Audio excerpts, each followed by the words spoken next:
Halo Rek, gimana nih kabar kalian?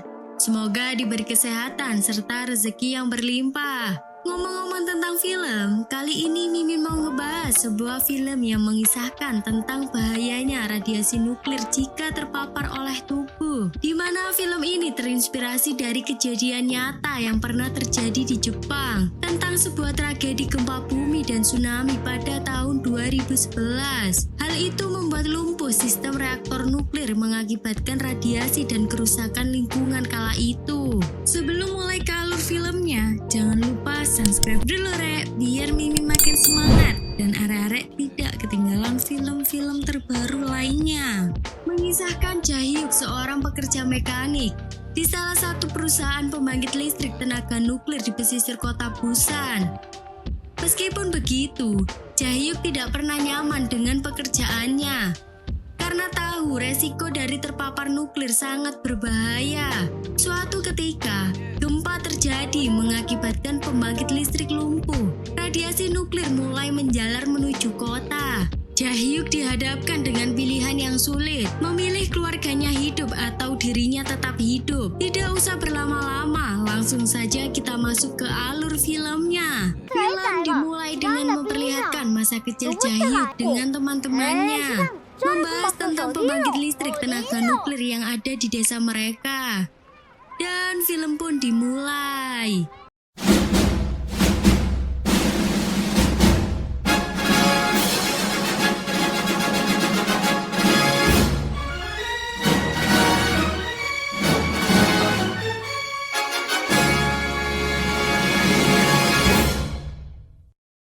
Jahyuk tinggal bersama keponakannya yang bernama Minjae serta kakak ipar Junghee dan ibunya bernama Yongsung.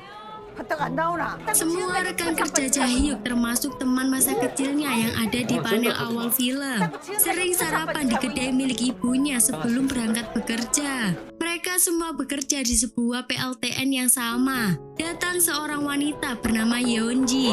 Dirinya adalah kekasih dari Jahyuk, pembangkit listrik tenaga nuklir Hanbyul. Menjadi salah satu pembangkit listrik di Busan, Korea Selatan, yang sangat membantu masyarakat di sana. Masyarakat di Busan sangat bergantung pada pembangkit tersebut. Namun, sebagian besar penduduk ada yang memprotes untuk segera menutup pembangkit itu karena dirasa berbahaya. Diperlihatkan Yeonji, kekasih dari Jahyuk, juga bekerja di tempat tersebut sebagai salah satu staf kantor. Selepas bekerja, mereka selalu meluangkan waktu untuk bersama. Jahyuk mengutarakan keresahannya tentang bahaya radiasi nuklir terhadap lingkungan mereka. Sudah lama sekali, ia ingin meninggalkan kota karena ingin bekerja di tempat yang lebih baik dan membawa semua keluarganya pergi dari Busan. Namun keinginannya harus ia pikirkan kembali karena Yeonji tidak mau kalau ia harus keluar dari kota itu. Mengingat Yeonji juga bekerja di PLTN Hanbyul sebagai staf, Jahyuk juga berusaha untuk membujuk ibunya agar diizinkan pergi. Namun sang ibu melarang Jahyuk untuk pergi.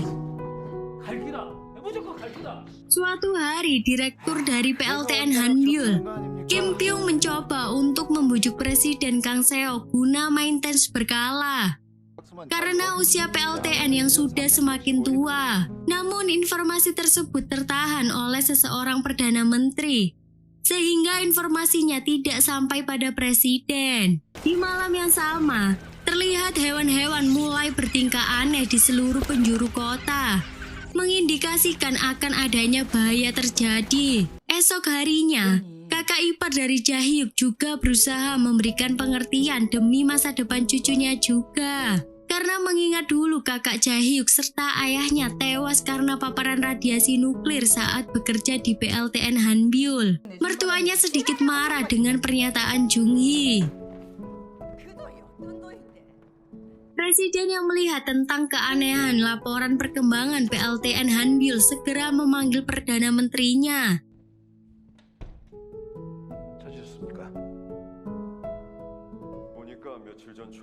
Kim yang diketahui adalah orang yang telah membuat laporan jujur tentang kondisi PLTN. Dirinya diturunkan dari jabatan direktur utama menjadi direktur umum tanpa sepengetahuan presiden. Di tempat kerjanya, Jae-hyuk asik bercengkrama dengan Kim Seop. Tiba-tiba sebuah getaran dahsyat terjadi. Gempa berkekuatan 6,1 magnitudo mengguncang Busan. Semua karyawan berhamburan. Semua segera mengambil ponsel mereka masing-masing untuk mengetahui kabar keluarganya yang ada di rumah. Menelpon sang kekasih untuk melihat kondisi keluarga Jae-hyuk. Setelah mengetahui keluarganya aman, Jae-hyuk merasa sedikit tenang. Gempa tersebut juga mengakibatkan sistem pendingin yang ada di reaktor nuklir 1 rusak. Hal ini dapat membuat reaktor menjadi terlalu panas dan bisa meledak sewaktu-waktu. Hal buruknya di sini adalah pihak manajemen PLTN berusaha menutup kabar kecelakaan pada pemerintah pusat. Tentu hal ini dapat mengakibatkan telatnya pemerintah dalam menangani bencana yang akan terjadi sewaktu-waktu. Pihak manajemen PLTN segera mencoba berbagai cara untuk kembali mendinginkan reaktor.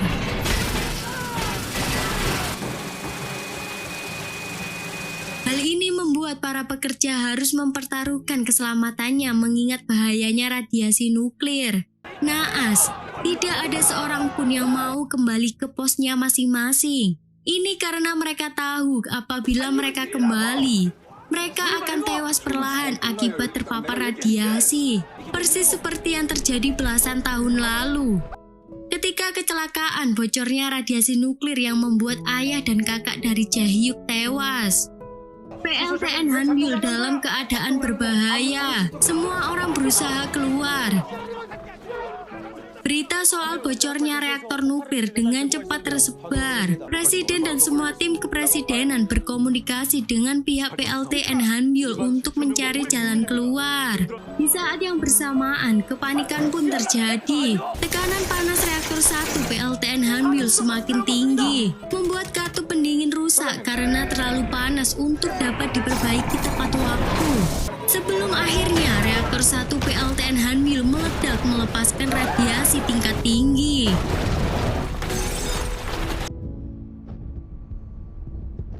Jae-hyuk mencari teman-temannya yang tertimpa reruntuhan. Dirinya hanya menemukan Kim Seop. Dirinya harus merelakan kedua temannya yang lain tewas. Jae-hyuk juga berhasil menyelamatkan satu rekannya yang lain dengan dibantu ayah Kim Seop untuk membawa mereka keluar. Beruntungnya ibu Jae-hyuk bersama dengan Jung-hee, Min-ji dan Yeon-ji bersama ribuan penduduk lainnya yang dekat dengan reaktor berhasil dievakuasi tepat waktu. Pihak PLTN sengaja menutupi tentang tragedi ledakan reaktor yang terjadi kepada semua pengungsi. Yeon-ji merasa aneh akan hal tersebut, mencari tahu tentang kebenarannya. Di lain sisi, pemadam kebakaran dikerahkan untuk membantu proses evakuasi. Kim melihat kondisi PLTN menyuruh agar segera mendinginkan reaktor yang masih panas, supaya radiasi tidak semakin menyebar. Jae-hyuk sangat marah karena melihat semua petugas pemadam hanya menonton dan membiarkan teman-temannya yang lain perlahan mati. Karena tingkat radiasi yang tinggi, membuat semua petugas enggan untuk memasuki area PLTN. Terpaksa Jae-hyuk kembali masuk ke dalam. Yeon-ji tiba-tiba datang dan menghentikan langkah kekasihnya tersebut. Namun tidak ada pilihan lain, dirinya juga tidak ingin melihat teman-temannya tewas secara perlahan ketika semua petugas enggan untuk menolong. Kim juga mengatakan kepada semua petugas bahwa radiasi tidak akan berhenti jika semua petugas tidak mulai memadamkan suhu reaktor. Kim juga beranjak masuk ke dalam reruntuhan PLTN Hanbyul bersama Jae-hyuk. Mendengar pernyataan Kim, petugas juga mulai berpikir, kalau tidak segera bergerak, radiasi akan terus menyebar. Ya kayak semacam gerak mati gak gerak juga mati sih, repot kan ya jadinya. Akhirnya sebagian bergerak untuk segera membantu proses pendinginan reaktor 1 dan sebagian tim mengevakuasi korban dari luar. Semua korban akibat paparan radiasi segera mendapatkan penanganan ketat dari para petugas medis yang bertugas. Yeon-ji segera kembali menuju pengungsian untuk memberitahu kepada semua orang bahwa PLTN Hambiul telah meledak dan sekarang radiasi nuklir sudah mulai menyebar di seluruh kota Busan. Parahnya, saat semua orang ingin pergi demi menutupi kejadian tersebut, pihak pemerintah menugaskan agar semua pengungsi tidak membuat berita semakin meluas dengan cara menutup akses keluar semua pengungsi. Junghi, kakak ipar Jaehyuk, merasa kecewa dengan ibunya. Kenapa tidak menuruti permintaan dari Jaehyuk agar segera pergi dari kota ini? Sekarang dia dan anaknya harus ada dalam bahaya radiasi nuklir akibat dari keegoisan sang ibu. Yongsung berusaha meminta maaf atas hal tersebut. Pagi harinya, Yeonji menyadari semua petugas meninggalkan mereka. Segera memberitahukan semua orang untuk segera pergi dari tempat tersebut. Semua orang segera bergegas meninggalkan tempat tersebut.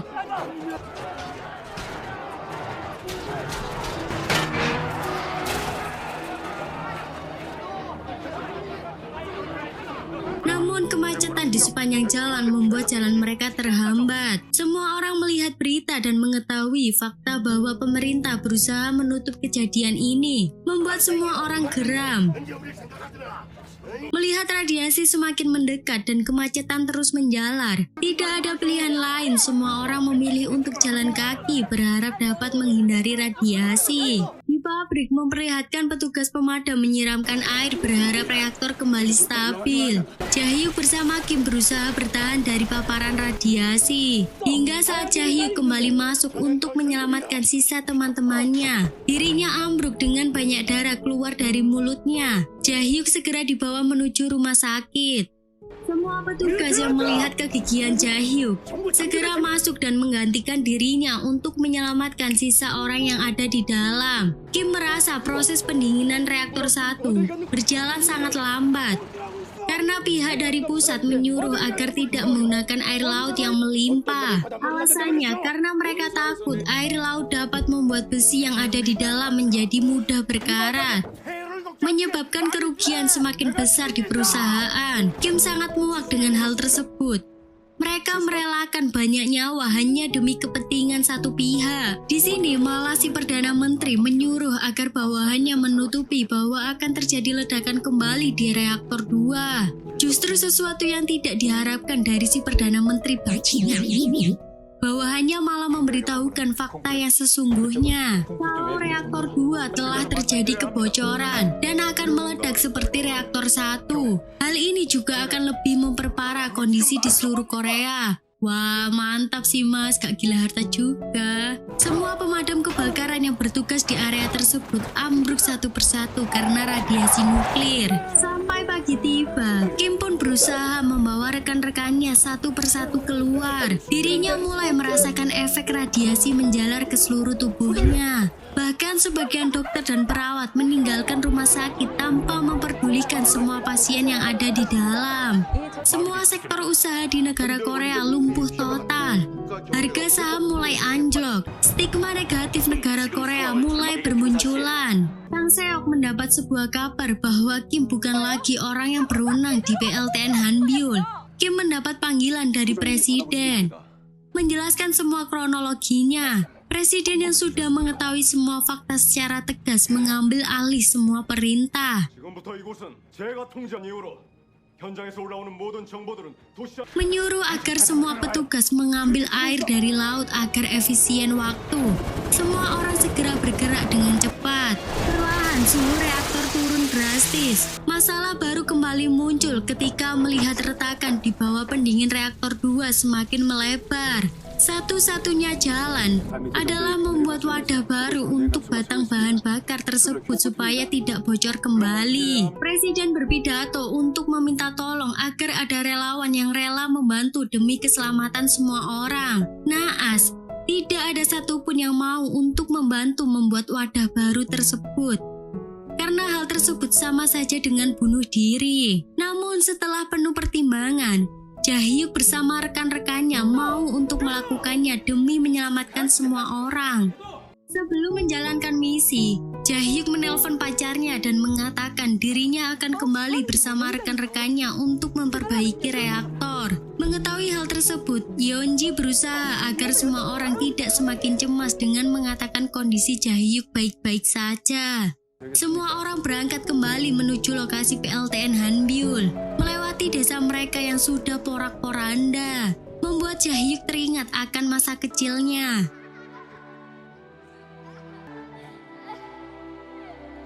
Kalau dilihat-lihat sedih juga sih nginget-nginget masa lalu. Junhee mendapat kabar bahwa semua pekerja kembali masuk ke dalam reaktor. Dirinya sangat marah kepada Yeonji karena mengetahui hal tersebut. Yeonji berusaha memberikan pengertian bahwa Jaehyuk akan kembali dengan selamat. Bahkan, saking kuatnya radiasi membuat sebagian relawan tumbang. Misi dilakukan secara bergantian sesuai waktu yang telah ditentukan. Terjadi kesalahan fatal menyebabkan retakan semakin melebar. Saat semua orang pasrah karena tidak memiliki jalan keluar dan memutuskan untuk pergi, tiba-tiba hal gila terfikirkan oleh Jaehyuk. Dirinya memberi saran agar pendingin diledakkan sehingga semua batang bahan bakar akan nyemplung ke kubangan air di bawahnya, sehingga tetap terendam dan reaktor bisa selamat. Namun dari semua orang di sana, satu-satunya yang mengerti tentang bagaimana mengaktifkan sebuah bom hanyalah Jaehyuk. Tidak ada pilihan lain, Jaehyuk siap mengorbankan dirinya. Ging Seop, sahabat Jaehyuk, ingin membantu, namun dihentikan oleh Jaehyuk. Pintu segera diblokade dengan Jaehyuk yang ada di dalamnya. Dirinya berjibaku merakit peledak sendiri dengan menahan rasa sakit karena radiasi sangat berefek fatal pada tubuhnya. Di detik terakhirnya, dirinya meminta tolong kepada Kim agar pesan terakhirnya dapat dilihat oleh keluarganya. Dengan terbata-bata, Jaehyuk menyampaikan semua pesan untuk keluarganya. Semua orang, bahkan satu Korea yang mendengar Jaehyuk tidak dapat menahan tangisnya.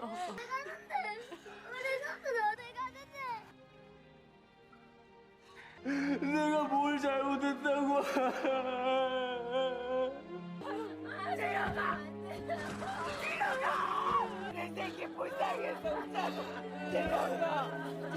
Saat bom akan segera diledakkan, Jaehyuk memerintahkan agar semua orang segera menjauh dan bom pun segera meledak. Dengan sang pahlawan masih ada di dalamnya, membuat tumpukan batangan bahan bakar reaktor jatuh dan terbenam ke wadah yang baru, membuat Korea selamat dari bencana nuklir.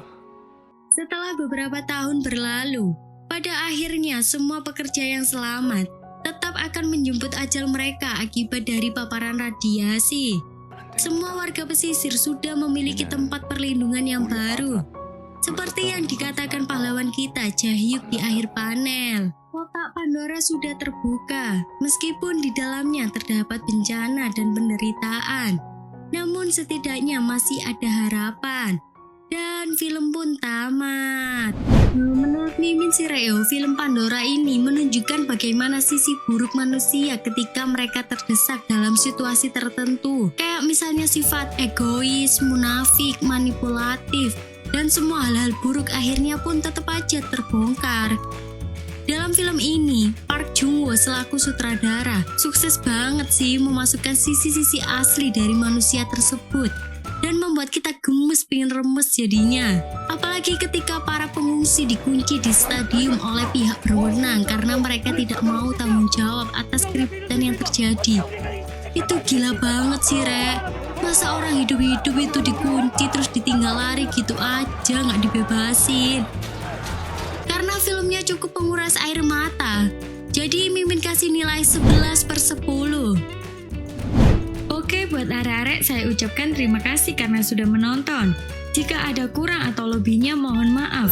Mimin dan segenap tim jajaran pamit undur diri. Terima kasih.